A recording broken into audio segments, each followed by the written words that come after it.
لیلۃ القدر کا جو اغلب گمان صحابہ کرام رضوان اللہ تعالیٰ علیہم اجمعین کے ہاں تھا وہ 21 رمضان المبارک تھی۔ اب دیکھیں حضور اقدس صلی اللہ علیہ وآلہ وسلم کو 20 رمضان المبارک کو خواب آتا ہے، جس میں آپ صلی اللہ علیہ وسلم کو اعتکاف کے دوران دکھایا جاتا ہے لیلۃ القدر کا دن۔ لیلۃ القدر کی رات جب دکھائی جاتی ہے تو آپ صلی اللہ علیہ وسلم کو فوراً وہ رات بھلا بھی دی جاتی ہے۔ اس کے بعد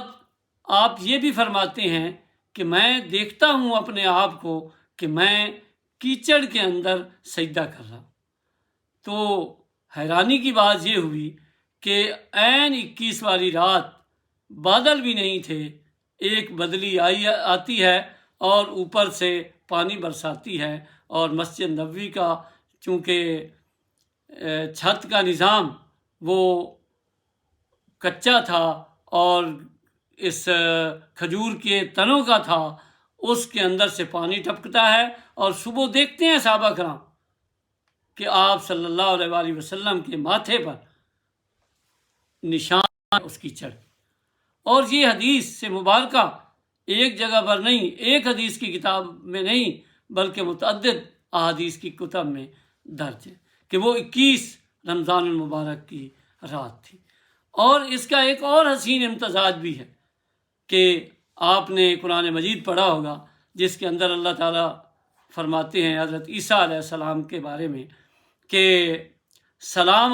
علیہ یوم ولدت و یوم اموت و یوم ابعث حیا، یہ ساری آیات کہ انبیاء کا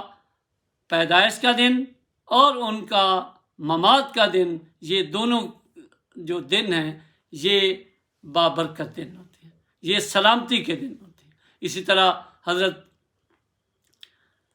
یحییٰ کے حوالے سے بھی یہ بات قرآن مجید نے بیان کی، اور حضرت علی رضی اللہ تعالیٰ عنہ کی یوم وفات بھی 21 رمضان المبارک کو ہے۔ آپ صلی اللہ علیہ وسلم کا ارشاد مبارک کہ میری اور علی رضی اللہ تعالیٰ عنہ کی